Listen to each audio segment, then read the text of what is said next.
Good evening. હવે આપણે પહેલા ગુરુકુલ કર્યા પહેલા જે સિચ્યુએશન હતી ને જે પરિસ્થિતિમાંથી આપણે પાસ થઈને આવ્યા અને ગુરુકુલ કર્યા પછી જાજો એવો ડિફરન્સ પડ્યો. એમ કે as a private limited company જ્યારે હેન્ડલ કરતા હોઈએ ત્યારે આટલા બધા એમ્પ્લોય મેનેજર સાથે ડીલિંગ કરતા હોઈએ ત્યારે એ બધાને પ્રોપર સિસ્ટમમાં ઢાળવા માટે જે રસ્તો અહીંયાથી મળે છે ને એ બીજે ક્યાંયથી મળતો નથી. એટલે એ રસ્તો બતાવવા બદલ સમગ્ર ગુરુકુલ ટીમ, જોકે મારે કન્સલ્ટન્સી પણ ચાલે છે, એ લોકો કન્ટિન્યુઅસલી મારી ફેક્ટરી આવે છે અને ટીમને પણ ગાઈડ કરે છે કે કઈ રીતના આગળ વધવું.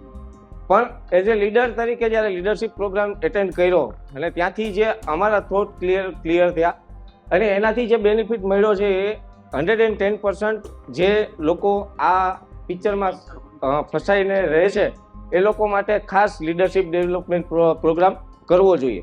એકવાર કરી લો, તમને ખ્યાલ આવી જશે કે તમારા ઓર્ગેનાઇઝેશનમાં શું ઘટે છે.